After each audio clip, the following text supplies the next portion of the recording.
이순신은 구원을 받았는가? 이 부분에 대해서 영상이 여러 개가 좀 올라와 있어요. 근데 들어보니까 언어 유희야, 언어 유희. 그래서 듣는 이로 하여금 기분 좋게 하는 말들로 이렇게 사람들의 마음을 사고 있는 부분이 안타까웠어요. 자, 이 말씀을 죄송합니다. 이순신은 우리 할아버지예요. 우리 가문 이야기 지금 하고 있는 건데, 여러분은 여러분의 가문을 생각하시면 돼요.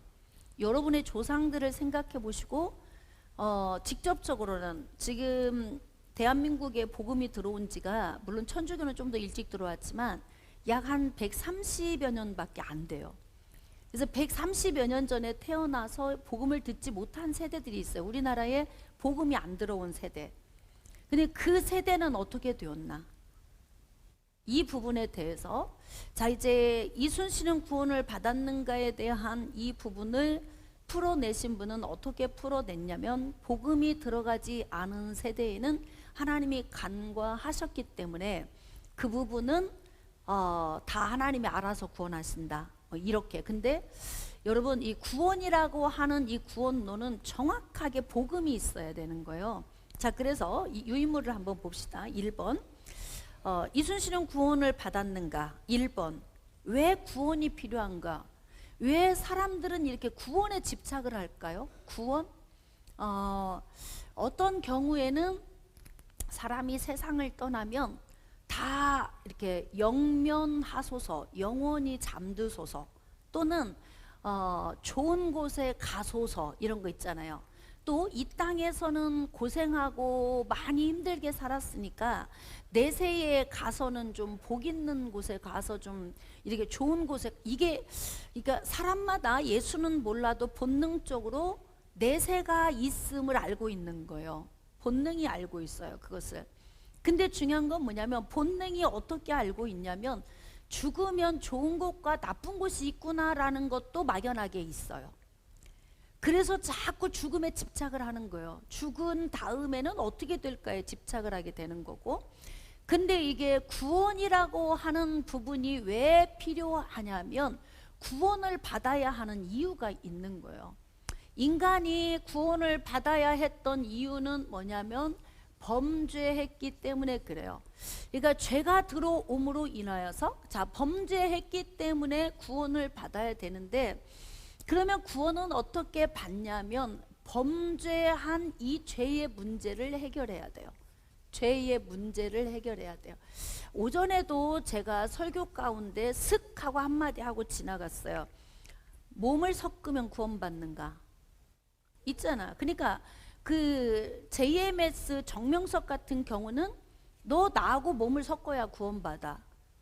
그래서 굉장히 많은 젊은 처녀들이 가가지고 그 사람하고 몸을 섞었단 말이에요. 그러니까 뭐냐면, 구원이 뭔지 본질을 모르는 거예요. 뭔가 지금 좋은 데는 가야 되고 천국은 가야 되는데, 이 구원이라는 것이 무엇이며 왜 구원받아야 되는 이 전체를 모르는 거예요.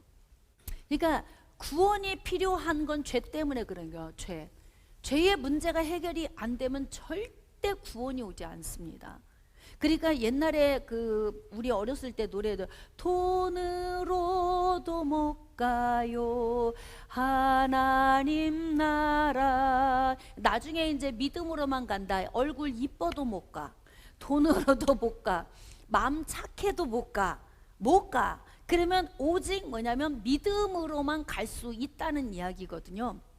그러니까 예를 들어서 뭐 이렇게 사람들이 막 얘기하는 거죠. 구원 받으셨습니까? 구원 받아야 되잖아요. 뭐 이렇게 하면은 그래, 뭔진 몰라도 내가 더러운 죄인인 게 뭔지 자세히는 모르겠지만 하여튼 뭔가 가물가물 느껴지는 게 있어요.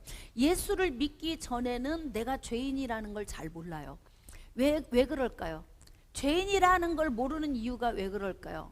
죄에 대해 생각을 안 해서 그런 거예요. 율법이 있기 전에는 죄를 죄로 여기지 않았다. 왜 그래요? 기준이 없으니까 그랬던 거예요. 죄라고 하는 기준이 없으니까, 율법이라고 하는 기준을 주기 전에는 내가 범죄하고 살아도 죄에 대한 개념을 전혀 몰랐다, 이 말이에요. 그러니까 세상에 살면서 죄에 대한 개념을 알지 못하다가 갑자기 어느 순간에 사람들이 와서 막 전도를 하는 거죠. 당신은 구원을 받았습니까? 구원을 받고 싶습니까? 그러면 다 구원 받고 싶다고 하지. 아, 죽으면 뭔지 몰라도 지옥 간다는 얘기를 듣긴 들었어. 가물가물. 그러면 어딘가 좋은 데는 가고 싶어. 그러면 이제 어떻게 해요? 그냥 따라가는 거예요. 구원이 뭔지 왜 받아야 돼? 아무것도 모르는 상태에서 어떻게 하냐면 이제 교주 앞에다 데려다 놓는 거지.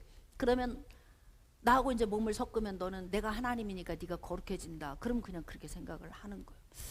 자, 그래서 이 시대에 젊은 청년들이 너무나 많이 이단에 빠지고 피폐해진 삶으로 나아가기 때문에 우리 청년들이 좀 정신을 바짝 차려야 될 필요가 있어요. 인간이 범죄했기 때문에 구원이 필요하다. 제가 여러분이 이제 오전에 들은 설교를 기억하는지 제가 질문을 좀 한번 해볼게요. 하나님이 선악과를 만들어 놓으신 이유가 무엇입니까? 청년들, 어른들은 기억이 잘 안 나. 아침에 들어도. 근데 청년들은 총기가 있으니까 기억이 날 거예요. 분명히. 자, 하나님께서 선악과를 만들어 놓으신 이유가 무엇입니까? 세평이. 이봐, 이렇다고. 그래서 어떻게 해야 된다? 말씀은 새기고 또 새기고 또 새겨야 되는 거예요. 어떻게 새기느냐? 내 입에서 줄줄줄 나올 때까지. 줄줄줄 나올 때까지. 그러니까 왜 선악과가 필요했냐면 여러분들이 예전에 우리 온날의 선생님이 나한테 물은 게 있어요. 왜 하나님은 선악과를 만들어 놓으시고 따먹고 죄를 짓게 하셨대요? 기억나요? 본인은 기억나? 그런 질문을 나한테 한 적이 있어. 오래전에. 지금은 이해를 해요? 완전 이해를 해요? 설명해 보실래요? 그래도 틀은 알고 있어. 틀은 알고 있어. 그래도 저 정도만 알으면 내가 설명을 기가 막히게는 못해도 누군가가 미혹하면 넘어가진 않아요. 넘어가진 않아요? 오전에 제가 살짝 하고 지나갔는데 오늘은 여러분의 뇌리에 새겨지도록 기억을 하셔야 돼요. 왜냐하면 선악과를 만드신 이유는 뭐냐면 악이 이미 어떻게 하고 있다? 존재하고 있다는 거예요. 그러니까 세상에 오직 선만 있으면 악을 언급하실 필요가 없으신 거예요. 근데 선과 악을 알게 하는 나무의 과일을 동산 중앙에 심어 놓으실 수밖에 없던 이유는 뭐냐면 악이 이미 존재한다. 왜냐하면 하나님의 천지를 창조하시기 이전에 이미 타락한 천사, 자, 타락한 천사를 마귀라고 하죠. 근데 타락한 천사가 자기에게 속한 천사장이 자기 영역에 속한 천사들과 함께 타락을 했어요. 그래서 귀신들, 베드로전서 5장 8절 말씀에 보면은 근신하라 깨어라 너희 대적 마귀가 우는 사자같이 두루다니며 삼킬 자를 찾나니 너는 믿음에 굳게 서서 저를 대적하라 그래요. 그리고 바울은 에베소서 6장에서 또 이렇게 기록하고 있어요. 우리의 씨름은 혈과 육을 상대하는 것이 아니요 통치자들 권세자들과 이 어둠의 세상 주관자들과 하늘에 있는 악의 영들을 상대하는 것이다. 그러니까 우리가 눈으로 보이지 않지만 영적 세계가 반드시 존재하고 있다는 거예요. 이해가 되십니까? 자, 근데 영적 그 세계가 존재하고 있는데 제가 늘 반복적으로 그리는 그림이지만 지구, 여기는 우주를 하늘이라고 하잖아요. 하늘. 지금 여기도 하늘이에요. 빈 공간, 아무것도 없는 이 빈 공간의 스페이스는 하늘이라고 하는 거예요. 근데 이 공간, 모든 공간 안에 하나님의 영이 충만하게 채워져 있어요. 안 계신 곳이 없어요. 하나님의 영은. 그런데 중요한 건 하나님의 영이 충만하게 채워져 있는 이 우주 공간, 우주 공간은 제한적이지 않지만 그냥 그림으로 제가 표현을 하는 거예요. 이 우주 공간 안에 하나님이 충만하게 존재하고 계시는데 이 우주 공간, 지구상 위에 살고 있는 사람들 안에 마귀와 귀신들이 어떻게 하냐면 두루두루 다니면서 삼킬 자를 찾고 있는 거예요. 근데 지금 어떤 상태냐면 땅이 혼돈하고 공허하고 흑암이 깊음 가운데 있고 하나님의 씨는 수면에 운행하시더라. 이때가 언제요? 태초에 하나님이 천지를 창조하시니라. 창세기 1장 1절부터 말씀해요. 그러니까 하나님이 천지를 창조하시는 혼돈하고 공허한 땅 위에 하나님의 영이 충만하고 귀신들이 마귀와 함께 운행하고 있는 상태에서 첫째 날, 둘째 날, 셋째 날, 여섯째 날까지 창조가 된 거예요. 근데 중요한 건 하나님이 창조한 모든 창조 세계는 선하게 지어졌다. 선하게. 자, 그럼 이제 그림이 좀 그려집니까? 하나님이 창조한 세계는 선한데 이미 악이 존재하고 있어요. 긴장감 있죠? 자, 아침에 제가 이런 얘기했어요. 사람은 언제라도 범죄할 수 있는 존재이다. 왜? 이유는 뭐? 예? 저 어디서 얘기가 나왔어? 저 뒤에서. 아유, 진짜 공부 잘하는 사람은 확실히 달라. 수업 시간에 잘 들어. 공부 잘하는 학생은 수업 시간에 잘 듣는 거예요. 아, 지정이. 네, 잘 들었네요. 네, 아유, 박수. 할렐루야. 근데 있잖아요, 하나님의 형상대로 사람을 만드셨는데 어떤 피조물도 사람을 따라올 존재가 없어요. 사람은 하나님의 형상대로 지음을 받아서 그 안에 지정의가 들어있는 거예요. 지정의가 들어 있으니까, 자, 선하게 지음받은 사람 안에 지정의가 들어 있어요. 지식으로 달아볼 수 있어요. 자, 그 다음에 모든 감정, 감성적인 부분으로 감정이 좋고 싫음도 이게 느껴진단 말이에요. 여기 의지적인 결단하는 부분에서 이 좋고 싫음을 내가 여기서 단절할 수도 있고 지속할 수도 있는 거예요.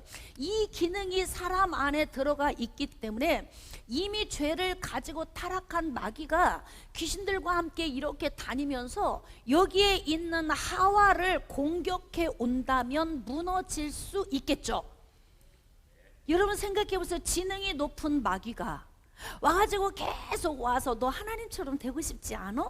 그냥 막 계속 와서 얘기, 하나님처럼 되는 게 어떤 건데 네 눈이 밝아진다? 그러면 네 눈이 밝아져서 악을 알게 돼. 이게 마귀가 이게 교묘하게 꼬이는 거. 하나님은 선악과를 만들어 놓고 뭐라고 하셨냐면 너 이거 먹으면 죽어. 간단하게 가르쳤어요.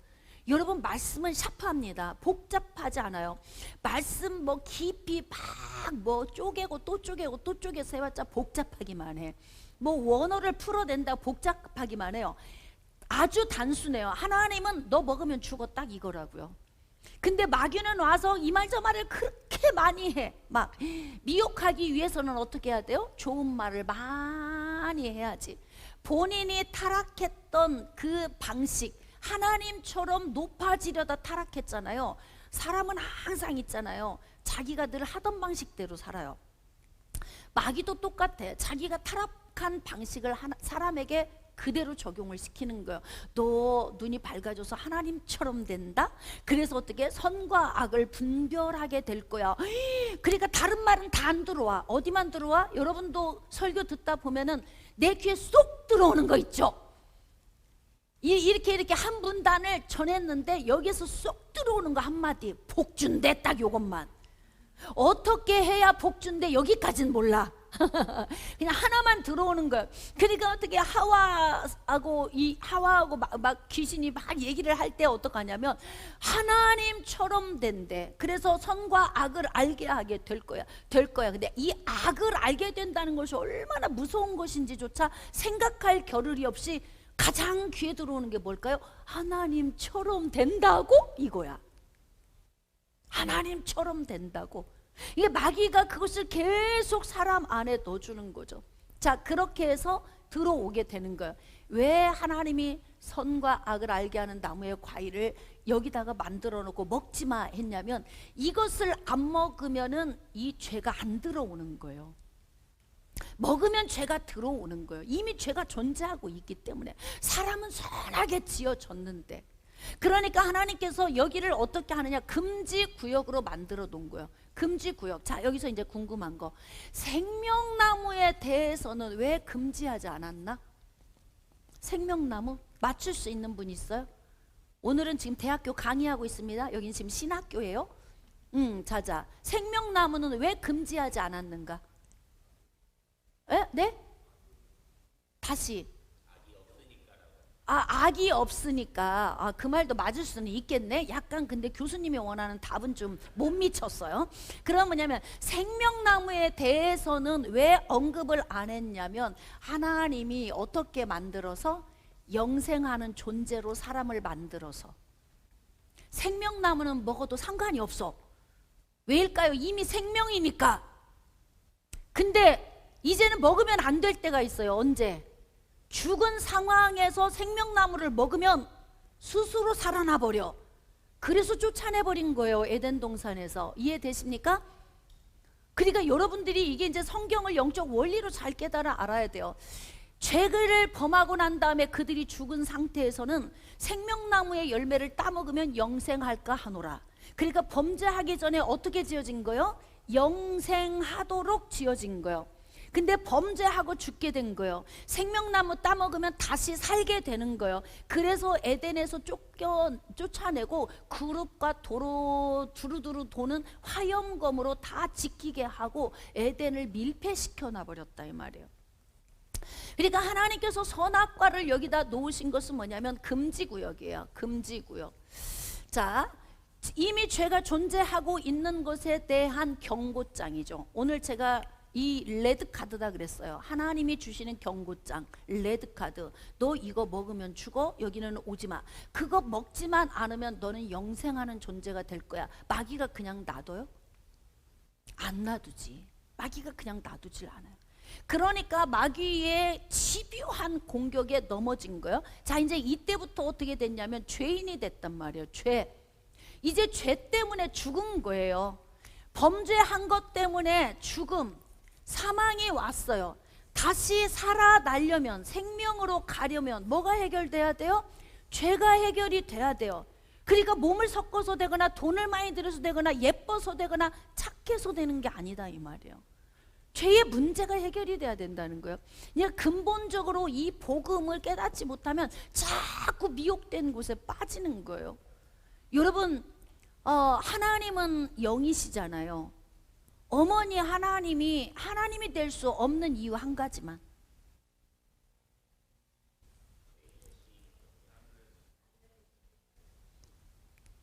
여러분들은 있잖아요. 교수님이 원하는 대답을 몰라. 그러니까 뭐냐면 제가 그랬잖아요. 하나님은 영이시잖아요. 어머니 하나님이 될 수 없는 이유 한 가지만 말해보세요. 이랬다고요. 다시 시작. 영이 아니기 때문에 그래. 하나님은 영이시잖아요. 육신이 없어요. 근데 육신으로 딱 버티고 있는데 내가 어머니 하나님이다 그래 장길자 씨가. 그러면 가서 말할 수 있어야 돼요. 어떻게 당신이 하나님이 될 수 있어? 이 하나님은 영이신데 이렇게 말할 수 있어야 된다 이 말이에요. 그러니까 사람들이 그렇게 무지하게 멍하게 따라가는 거예요.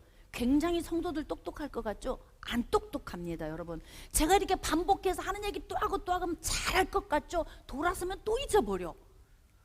오늘 목사님 설교하는데 아주 기가 막힌 거 하셨더라. 100번도 더한 이야기야. 그렇게 날마다 우리는 매일 잊어버리고 그러는 거예요. 자, 그래서 이제 인간이 범죄했기 때문에 구원이 필요해. 이제 건져내야 되는 거예요. 자, 선과 악을 알게 하는 나무의 열매는 인간을 죄에서 보호하기 위한 하나님의 사랑나무이며 죄에 대한 레드카드였다. 이해가 되십니까? 이제는 선악과 왜 만들어 놓고 따먹게 하고 왜 죄짓게 했냐 하나님이. 이런 얘기 안 하기. 할렐루야. 이거는 인간을 보호하기 위한 보호막이었다 이 말이에요. 자, 그러면 7번 봅시다. 한 사람으로 말미암아 죄가 세상에 들어오고 모든 사람이 사망에 이르렀느니라. 이게 뭐냐면, 자, 이제 여기에서 아담 한 사람이 범죄함으로 인하여서 죄가 세상으로 들어왔다 그래요.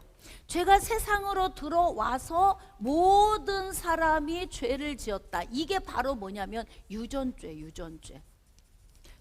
이 유전죄를 여러분들이 부인할 수 있나요? 부인할 수 있어요? 제가 아이들 키우면서도 느끼지만 어려서부터 태어나서부터 어쩌면 그렇게 안 가르친 악한 일을 하는지 몰라. 엄마 내가 아니야 언니가 했어 이런 거 있잖아. 거짓말하는 거 자연스럽게. 옆집에서 뭐 가지고 와갖고 막 누가 줬어 훔쳐오고 이런 거 누가 가르쳤냐고 그걸. 근데 있잖아요, 안 가르쳤는데 자연 발생적으로 이 속에서 죄가 나와. 그냥 알게 되는 거예요. 사람 속이는 것, 나쁜 짓 하는 것, 이거 누가 가르쳤냐고. 안 가르쳤잖아요. 근데 알아서 한다고요. 이게 우리 안에 뭐냐면 죄의 본성이 들어있어서 그래요.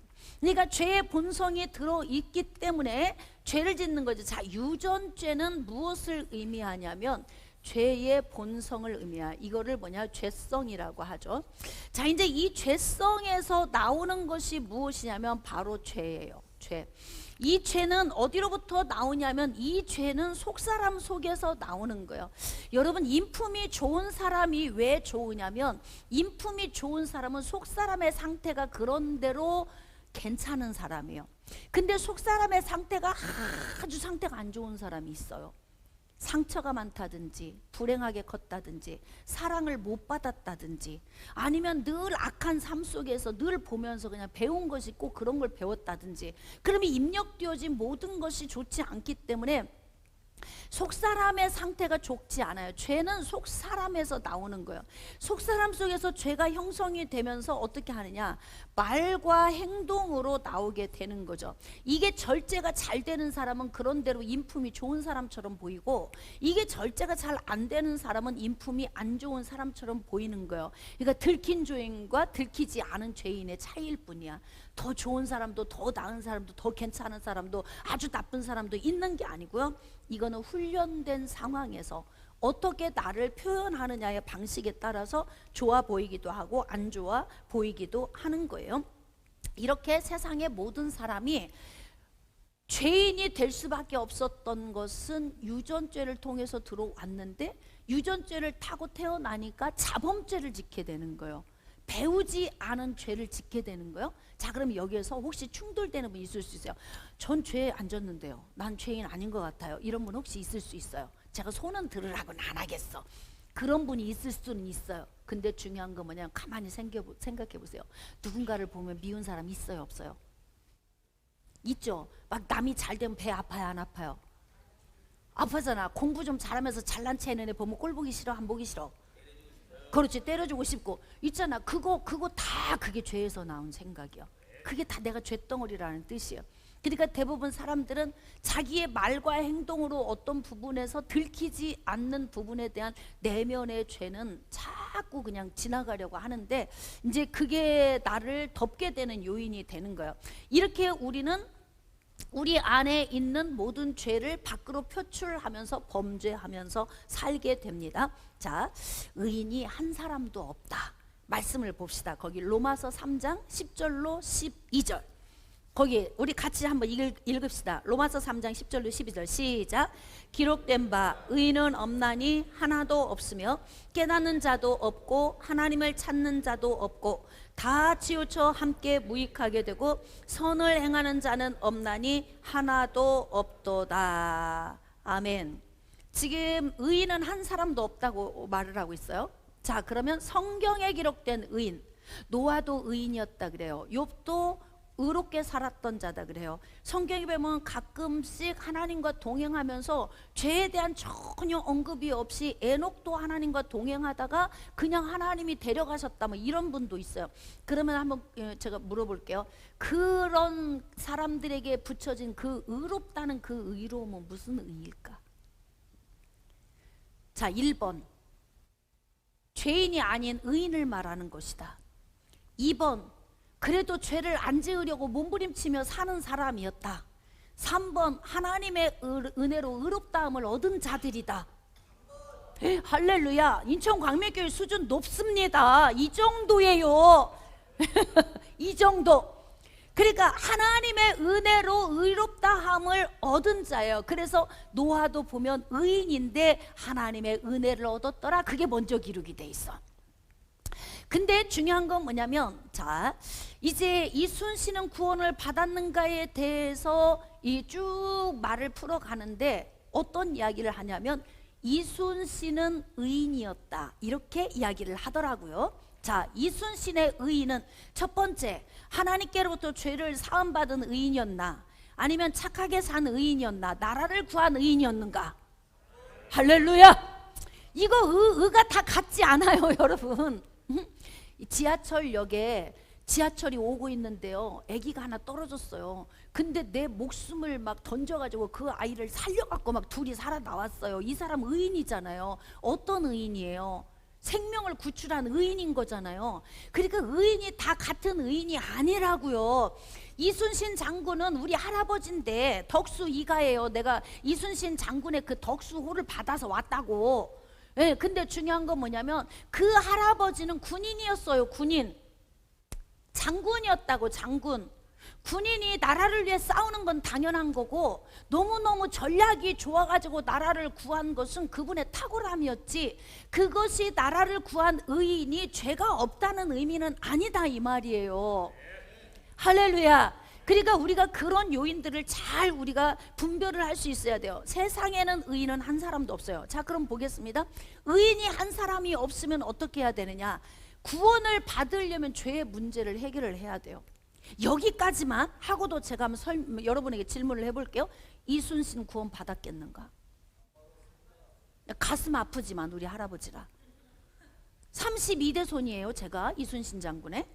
근데 가슴 아프지만 구원 못 받았어요. 죄 문제가 해결이 안 되는데 어떻게 구원을 받아? 나라를 구하면 구원을 받나? 착한 일을 하면 구원을 받나? 아니면 뭐 대단한 업적을 세우면 구원을 받는 건가요? 아니요. 구원은 죄의 문제가 해결돼야, 딱 여러분이 이것만 생각하시면 돼요. 구원은 죄의 문제가 해결되어야 된다.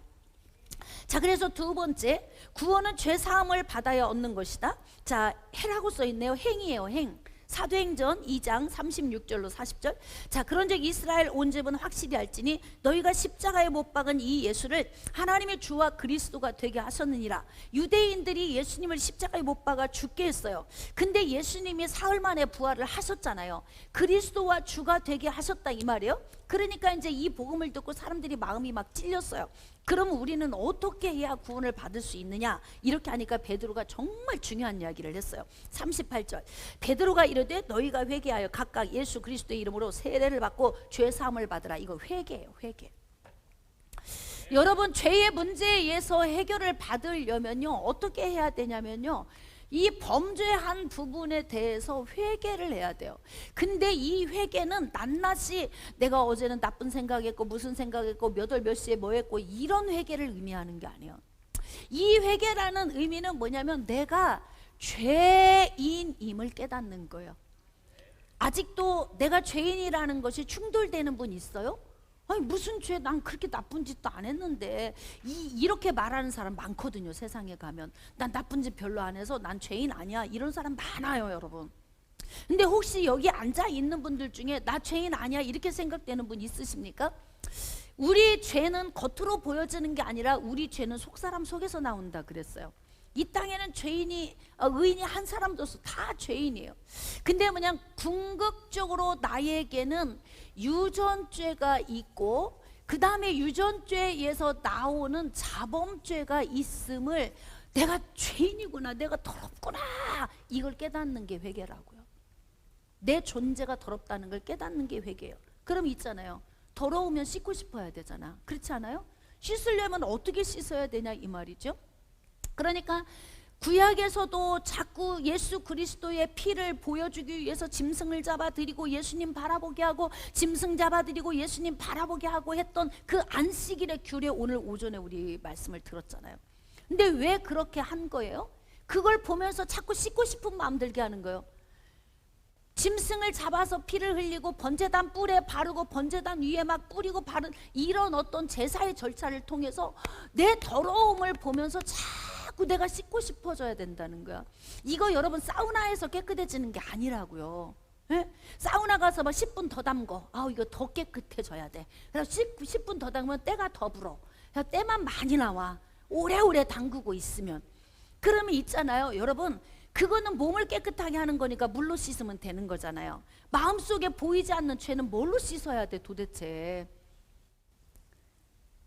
그러면 또 왜 피야? 여러분 또 그럴 수 있잖아요. 레위기서 17장 11절 말씀해 보면 생명이 피에 있기 때문에 피가 죄를 속한다 그래요. 그래서 피로 하나님이 설정해 놓으신 거예요. 회개하는 죄인에게 피의 효력이 적용이 되고 그로 인하여서 우리의 죄를 이렇게 말갛게 씻어 주시는 거예요. 그래서 이제 이렇게 피가 적용이 되려면 뭐가 필요하냐면 내가 회개를 할 때 죄인임을 깨달으면 하나님이 나에게 무엇을 선물로 주시냐면 믿음을 선물로 가지고 오세요. 언제? 내가 죄인인 걸 깨달을 때 오시는 거야. 다음 주에 이거 다 물어볼 거예요. 전부 다. 여러분, 자, 믿음이 언제 온다고요? 시작. 그럼요. 내가 죄인임을 깨달을 때 믿음을 가지고 어디로 오실까요? 하나님의 영이 어디로? 내 안으로. 성령이 내 안으로 뭘 가지고 오시는 거예요? 믿음을 가지고 오시는 거야. 예, 예. 피의 선물, 피가 적용되는 믿음을 선물을 가지고 내 안으로 오시는 거예요. 자, 내 안으로 오시는데 이 믿음이 요인이 있어. 하나님이 믿음을 가지고 내 안으로 오셨어요. 자, 이제 성령이 내주하시는 은혜로 내 안에 오신 거야. 근데 내 안에 오셨는데요, 이때 뭐냐면 이게 뭐가 믿어지냐면 예수 그리스도의 십자가 사건이 믿어져. 믿음이 오면, 그리고 난 다음에 예수 그리스도의 부활하심이 믿어져. 이게 내가 몸부림쳐서 믿는 것이 아니라 믿어져요. 믿음이 오면. 어떤 분은 저한테 이렇게 심각하게 상담을 한 분이 있어요. 목사님, 저는 있잖아요, 예수님의 죽으심은 믿어지는데 부활은 안 믿어져요. 그러면 이 사람 구원이 있어요, 없어요? 없어요. 죽음은 믿어지는데 부활이 없다고 하면은 어떤 신앙에 머물러 있는 거예요? 불완전한 신앙. 그 불완전한 신앙은 무슨 신앙이에요? 진짜 대답이 안 나오네. 아침에 뜨끈뜨끈하게 했는데 불완전한 신앙은 어디에 머물러 있는 거야? 할렐루야! 안식일에 머물러 있는 거. 이렇게 똑똑한 교회 성도 없어요. 난 자부해. 우리 인천광미교회 성도들 똑똑한 거, 영적으로. 안식일의 신앙에 머물러 있으면 구원으로 못 갑니다.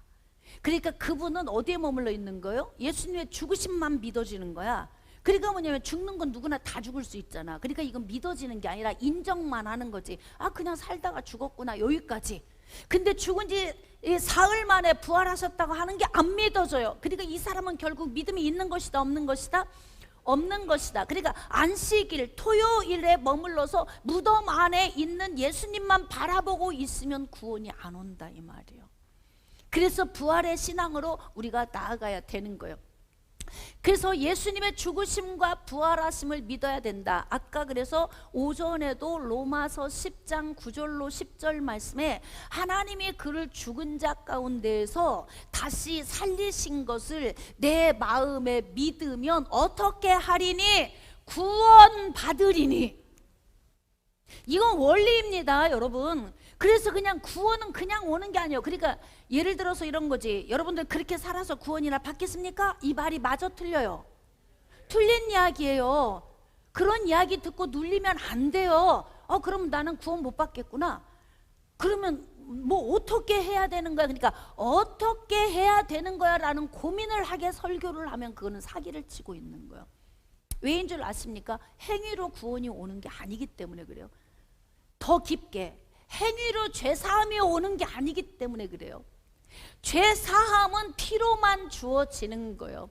근데 왜 피만으로는 안 되느냐? 죽으심의 피만으로는 안 되느냐? 이것은 그냥 죽으시고 무덤 안에 들어가서 안 나왔다. 그러면 안 나왔으면 생명이 없는 거예요. 근데 예수님은 생명이시잖아요. 생명의 본체이시잖아요. 다음 주는 시험지로 시험을 봐야 되겠네. 그래가지고 100점 맞은 사람은 막 뭐 100만 원 막 이런 거 해야 되겠네요. 진짜. 네? 그러니까 여러분 있잖아요. 이제 이게 무덤으로 들어가셨어, 예수님이요. 막 엘리 엘리 라마 사박다니, 막 오늘 있잖아요, 내가 당신을, 예수를 내가 죽였습니다, 막 찬양도 했고 다 했어. 그래갖고 죽으셔가지고 무덤 속에 들어가셨단 말이에요. 근데 아무리 새벽에 가서 기다려도 이틀 3일 지나도 안 나오시네. 껍데기야, 껍데기. 누가 껍데기인 거예요? 통일교 누구? 문선명 껍데기잖아요. 살아났어요, 안 살아났어요? 그냥 죽고 끝났어. 끝이야. 그러면 그냥 아들이 이어받아요. 그 다음에 또 안상홍이가 죽었어요. 영생불사한다더니 가버렸네. 그러더니 있잖아요, 누가 위임받았어요? 어머니 하나님이 턱 버티고 앉아있어. 전 세계에서 어머니 하나님 보러 수원까지 와요. 참 이거 기가 막힌 일이야. 그러니까 사람만이 모인다고 진리라고 생각하시면 안 돼요. 능력이 많이 나타난다고 진리라고 생각하시면 안 돼요. 뭐가 진리냐면 예수 그리스도. 할렐루야. 예수 그리스도의 죽으심과 부활이 없는 곳은 아무리 큰 능력이 나타나도 그 안에는 생명이 없어요. 마귀도 능력을 나타낸다고요. 그 무당들 이야기 들어보세요. 무당이 막 구다면요, 귀신 들린 사람 귀신이 다 쫓아내요. 짜고 치는 고스톱이라고 지들끼리. 왜 그런 줄 아세요? 막 힘센 귀신이 와갖고 연약한 귀신에 너 지금 나간 척하고 나가 있어. 그래야 또 우리가 존재해.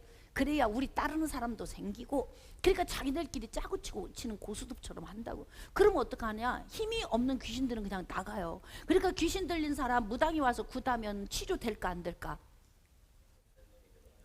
에? 된다니까. 돼요. 아니 여러분들 지금 이해를 잘 못하는 것 같은데 내가 얘기 다 했잖아. 짜고 치는 고스톱이다 이렇게.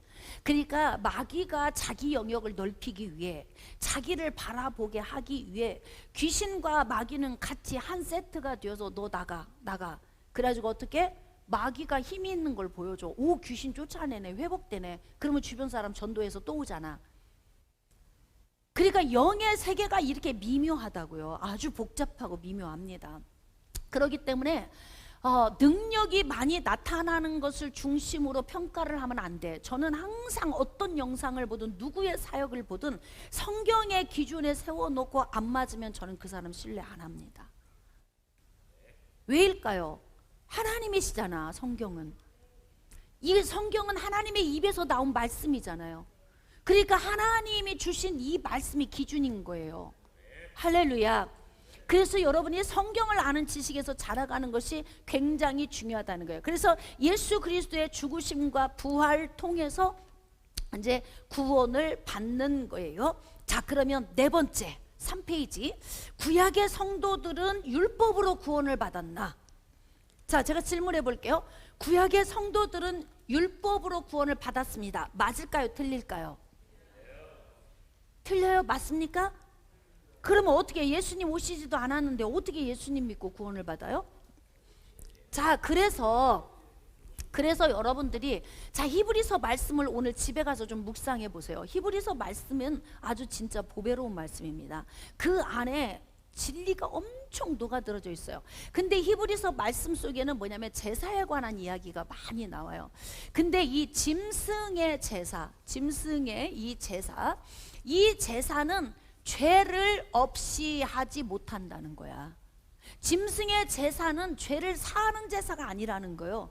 그러면 짐승의 제사는 죄사함의 제사가 아니라, 짐승의 제사는 예수 그리스도를 바라보게 하는 제사예요. 다음 주에 이거 물어볼 거예요, 제가. 구약의 짐승을 드린 제사. 그러니까 하나님께서 범죄한 아담과 하와에게 짐승을 잡아서 피를 흘리고 가죽옷을 지어 입히시면서 어떤 교육을 하셨냐면, 아담과 하와야, 내가 여자의 후손을 너한테 보낼 거야. 이 여자의 후손이 와서 피를 흘릴 건데, 이 피를 흘리기 전까지는 너는 그 피를 흘릴 여자의 후손을 바라봐야 돼. 그래야 네가 구원을 받아. 자, 아침에 제가 이제 했던 그 말씀, 7일 제7일 안식일에 하나님이 이날에 복을 정해 놓으시고 이날의 거룩을 우리에게 요구하셨다고요. 근데 아담과 하와가 어떻게 됐냐면 이탈돼 버렸어. 거룩에서 나갔어요. 근데 이 거룩으로 다시 아담과 하와를 들어오게 하려면 어떻게 해야 되냐면 죄의 문제를 해결했어야 된다, 이 말이에요. 근데 이 죄의 문제를 해결하기 위하여서 창세기 3장 15절에 있는 여자의 후손, 남자의 씨가 아닌 성령으로 잉태되어 오는 여자의 후손, 그러니까 예수 그리스도를 오게 하시는 거죠. 자, 지금 여기에서 아담과 하와가 범죄를 했어요. 예수 그리스도가 오시는 카이로스의 때를 하나님이 준비를 해 놓으셨어요. 언제 오는지는 몰라. 하나님만 아시는 거예요, 예수님. 그리고 나서 나중에 여기에서 또 재림해서 오시는 예수 그리스도가 있어요. 근데 아담에게 하나님이 뭘 말씀을 하셨냐면, 짐승을 잡아서 피를 흘리고 가죽옷을 지어 입히시면서 앞으로 너는 이 피의 제사를 드려야 돼. 왜 이 피의 제사를, 예수님이 오시기 이전까지 왜 피의 제사를 요구했냐면, 인간은 자꾸 잊어버려. 아침에 듣고도 생각이 안 나잖아요. 한 번 듣고 쓱 지나가니까 모르잖아요. 선생님이 한 거 그냥 쓱 지나가면 몰라. 그래서 뭐냐 막 달달달 외우는 거야. 연필로 또 긋고 또 긋고 또 긋고 막 써가면서 외우고 막. 그래도 지금도 있잖아요. 제가 학교 다닐 때 외운 건 다 남아 있어요, 머리에. 신학교 다닐 때 외운 것도 다 남아 있어요, 젊었을 때 한 건. 근데 중요한 건 뭐냐, 나이를 먹을수록 뇌가 노화될 때 외운 건 하나도 없어. 그러니까 지금 청년 때 요 때 공부를 하셔야 돼요. 지금 어른들은요, 저하고 거의 10년 15년 오면서 1000번도 더 들었어 이거. 그래도 오늘 지금 어머 새롭다 이런 표정이야 얼굴이. 나이 먹으면 자꾸 기억이 깜막깜막해진다고요. 근데 이제 예수님이 언젠가 오시는 그 카이로스의 때를 바라보는데, 만약에 아담이 생각만 하고 있다가 그냥 죽었네? 그러면 가인과 아벨이 이게 와요 안 와요? 복음이 안 와, 끊겨버려요. 그러니까 어떡하냐, 어떠한 행위, 예표되는 행위를 하나 놓고 이 반복적인 행위를 통해서 예수님 오시는 시간까지 그 행위를 하게 한 거예요. 율법이 필요가 없어진 게 아니에요. 예수님 오시기 전까지 했어야 했던 제사 제도만 폐지가 된 거예요, 구약에는. 왜냐하면 예수님이 오셨기 때문에 제사 제도는 더 이상 할 필요가 없어. 예수님이 완전한 제사를 지내셨기 때문에. 그래서 아담과 하와에게 피의 제사를 학습하게 했어요. 너 그리고 이걸 어떻게, 여자의 후손 올 때까지 자자손손 입에서 입으로 해서 피의 제사를 절대 놓치지 말아라. 그럼 어떻게 해서 노아가 피의 제사를 드렸어요? 아브라함이 어떻게 피의 제사를 드렸어요? 율법이 오기 전에 어떻게 드린 거예요? 조상 대대로 입에서 입으로 신앙이 물려온 거예요. 여러분, 성경을 읽지 않아도 듣기만 해도 구원 받아요. 그러니까 가정에서도 가르치는 게 중요하고, 교회에서도 가르치는 게 중요하고, 할렐루야. 그러니까 귀로 듣는 게 굉장히 중요하다 이 말이에요. 그래서 이게 학습으로 피의 제사가 온 거예요. 근데 중요한 건, 아담아, 이 피의 제사는 이 피가 죄를 씻는 건 아니야. 네 죄는 누가 씻냐면, 나중에 내 때에 보낼 여자의 후손이 피를 흘려서 너희 죄를 씻을 건데, 너희들은 어떻게 구원받냐면, 이렇게 오실 여자의 후손, 요때 오실 여자의 후손 바라봐. 알았지? 바라봐. 짐승 드리면서 바라봐. 아멘입니까? 그러면서 그러니까 짐승을 드리면서 예수님 바라본 사람은 구약에도 어떻게 구원을 받았다? 믿음으로 구원을 받은 거예요. 예수 그리스도의 죽으심과 생명이기 때문에 부활을 믿은 사람. 다윗도 예수 그리스도의 죽으심과 부활을 미리 봤다 그래. 그러니까 성령의 감동 감화를 얻은 사람은 구약에도 예수 그리스도의 죽으심과 부활을 미리 보고 죽은 사람들이에요. 그래서 바라보라는 이야기죠. 자, 그러면 지금 이제 예수님이 오셔서 율법을 완성하셨어요. 자, 아까 마태복음 5장 17절 말씀에 내가 온 것은 율법을 폐하러 온 게 아니라 완성하러 왔다 그러셨거든요. 그러니까 이 율법, 구약에서 짐승을 잡아 드렸던 이 율법의 부족분이 뭐예요? 안식일이라고. 안식일. 그 부족분이. 그러니까 안식일에 머물러 있기 때문에 이게 지금 부활로 못 나가. 근데 있잖아요, 이제 완성을 했어. 무엇으로 완성을 했을까요? 여기에서 부활로 완성을 했어요. 예수님이 오셔서. 그러니까 구약의 율법이 없어져 버린 것이 아니라 죽으심과 부활을 여기서 감당했기 때문에 이제는 피의 제사를 드릴 필요가 있다 없다? 완전한 피의 제사를 드린 예수님을 바라보고 믿는 거예요. 그러니까 구약의 성도들은 예수님을 본 적이 없어요. 근데 어떡하냐, 오실 예수님을 보고 믿었다고. 지금 살고 있는 저와 여러분은 본 적 있어요, 예수님을? 없잖아요. 근데 왜 믿어? 어떻게 믿는 거예요? 오신 예수님 바라보는 거예요. 세평이도 바라봐, 은지도 바라봐, 여기서 다 바라보는 거예요. 이렇게 오신 예수님 바라보는 거예요. 그러니까 여기서 우리가 본다면, 자, 예수님의 피의 효력이, 예수님은 이때 십자가를 지셨지만 여자의 후손이 계시되는 순간부터 피의 효력이 흘렀다 이 말이야. 야, 이건 진짜 기가 막힌 말씀인데, 이건 영적인 거예요. 성경에 기록된 내용이 아니에요 이게. 근데 이게 영적으로 깨달아지는 거라고요. 그러니까 예수님의 피의 효력은 범죄한 인간에게 계시된 순간부터 언제까지 이 피의 효력이 내려올까요? 재림의 때까지 이 피의 효력이 내려오는 거예요. 그러니까 여러분들이 예수피 예수피 예수피 찬양하면 그렇게 심장이 뜨거워지는 이유가 예수님의 피의 효력이 우리를 지금도 덮고 있어요. 그러니까 구원이 영원한 거야. 구원이 그래서 영원성, 영원한 속죄, 영원한 언약. 할렐루야.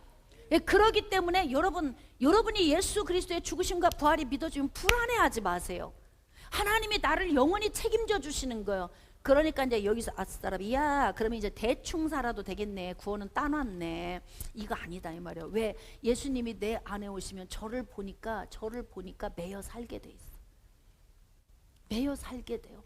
주님이 찾아오셔서 그분을 만나게 되면 안 매일 수가 없어. 그분이 좋아서 미치게 좋다고. 할렐루야. 그래서 매여 살게 되는 거예요. 세상에 쾌락 많고 세상에 즐거운 거 많지만 그거 하나도 누리고 싶은 마음 없어. 그리고 뭐냐면 그분 안에 있는 이 기쁨과 평안이 나를 나되게 하는 거예요. 아멘. 그래서 우리 청년들 쾌락조차 살지 마시고 예수 그리스도의 피의 능력 안으로 와서 그 부활 안에 살면 여러분들이 참 복된 삶을 살 수 있어요. 그래서 구약의 성도들 또한 믿음으로 구원받았다. 자, 이제 거의 끝났어요. 자, 예수 그리스도를 바라보게 하는 통로였다. 자, 4페이지 맨 뒤에 보겠습니다. 자, 히브리서 10장 11절로 14절. 제사장마다 매일 서서 섬기고 자주 같은 제사를 드리되 이 제사는 언제나 죄를 없게 하지 못한다. 얼마나 이게 기가 막힌 거예요. 짐승의 피로는 죄를 없이 하지 못한대. 오직 예수 그리스도의 피만 죄를 없게 한다는 거예요. 그래서 어떻게? 그가 거룩하게 된 자들을 한 번의 제사로 영원히 온전히, 이게 피의 효력이야. 영원히. 할렐루야. 이것만 여러분이 기억하시면 돼요. 피의 효력은 예수 그리스도가 여자의 후손으로 계시될 때부터 이미 피를 흘리기 전에도 믿음의 피가 계속 흘렀어요. 이미 피가 흘렸어. 이미 흘려버렸어요. 끝난 것 같아요. 근데도 이 믿음으로 우리는 이 피의 효력 안에 지금 살고 있다는 거예요. 자, 5번. 그렇다면 복음을 듣지 못하고 죽은 사람은 어떻게 되었나? 이게 우리 지금 제일 궁금하잖아. 우리 조상님들은 어떻게 됐지? 불과 얼마 200년 전 조상까지만 하더라도 복음 들어오기 전에 조상들은 어떻게 된 거야? 자, 로마서 1장 18절 이하. 하나님의 진노가 불의로 진리를 막는 사람들의 모든 경건하지 않음과 불의에 대하여 하늘로부터 나타나라니 이는 하나님을 알만한 것이 그들 속에 보임이라. 하나님께서 이를 그들에게 보이셨느니라.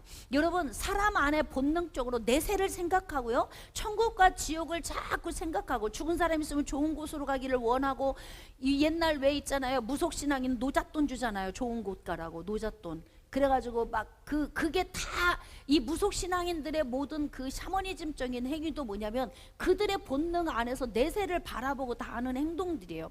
근데 저 중요한 건 뭐냐면 하나님께서는 우리 본능 안에 하나님을 알만한 걸 다 넣어줬다는 거야. 칩이 다 들어있대. 시스템 자체가 우리 안에 다 들어있다는 거예요.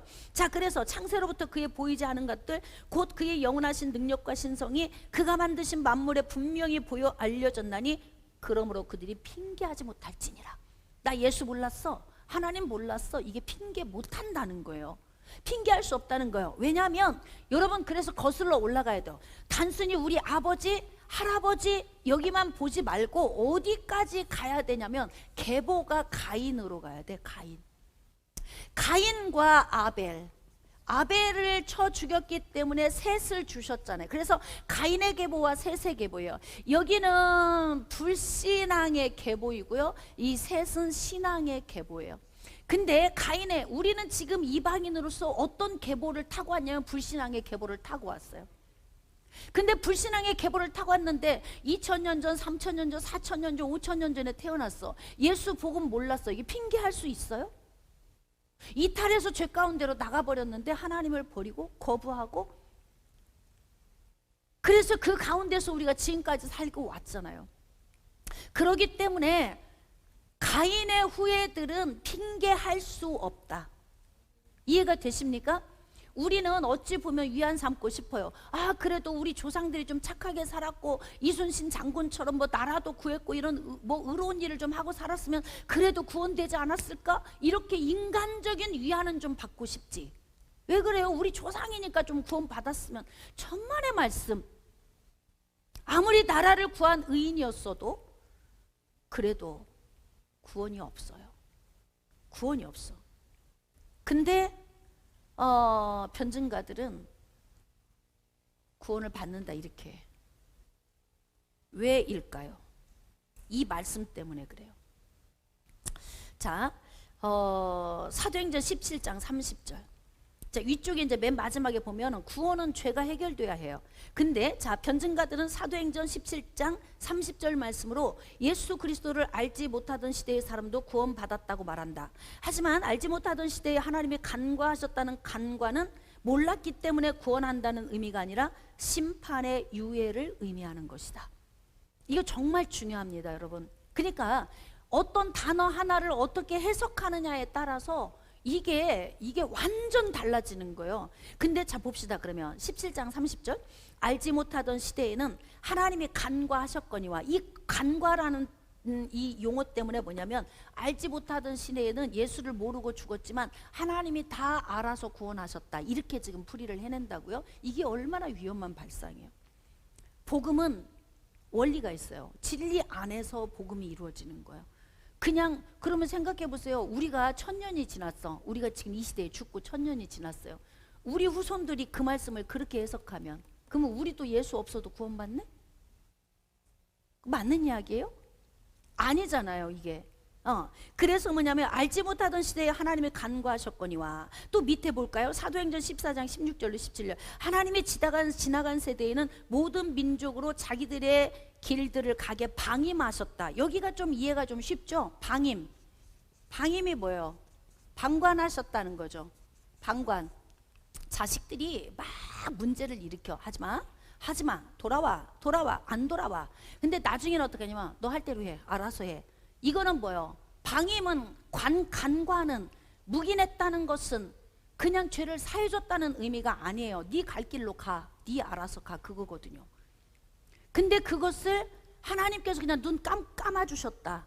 그래서 이들은 알아서 하나님이 구원하셨다, 이렇게 풀어내면 이것은 언어 유희입니다. 그건 말장난인 거예요. 그래서 여러분들이 정신을 바짝 차려야 돼요. 자, 그러나 자기를 증언하지 아니하신 것이 아니니 곧 여러분에게 하늘로부터 비를 내리고 결실기를 주시는 선한 일을 하사 음식과 기쁨으로 여러분의 마음에 만족하게 하셨느니라. 항상 하나님은 인류와 함께 했어요. 어느 때에도 함께 했고, 자신을 자연 만물에서도 자신을 다 오픈하고 드러내 주셨어요.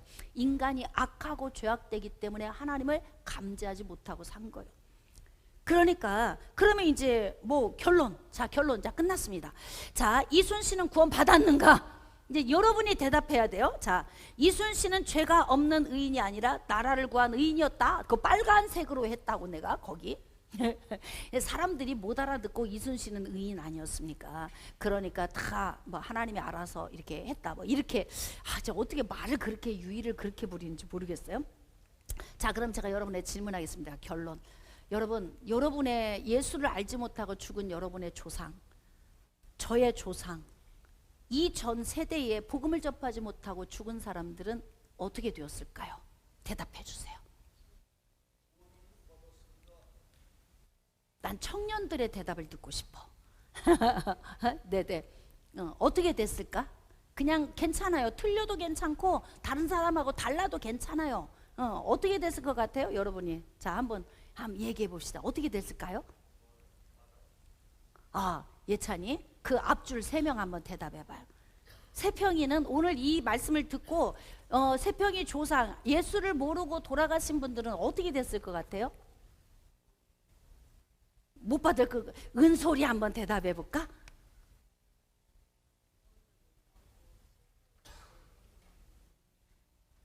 구원을 못 받고 심판을 받는다. 심판의 유예 상태이다. 아이고 진짜 똑똑하네. 확실히 똑똑해. 심판이 유예 상태예요. 그리고 어떻게 하느냐? 재림의 때의 마지막 심판 날에 심판을 받게 되는 거예요. 예. 그러니까 결국은 뭐냐면 예수를 알지 못하고 구원받고 죽은 영혼은 구원을 받는다, 못 받는다? 못 받는 거예요. 못 받는 거예요. 그러니까 구원은 언제 받아야 돼요? 살았을 때. 살았을 때. 지금 우리가 호흡할 때 복음을 접해야 구원을 받을 수 있습니다. 할렐루야.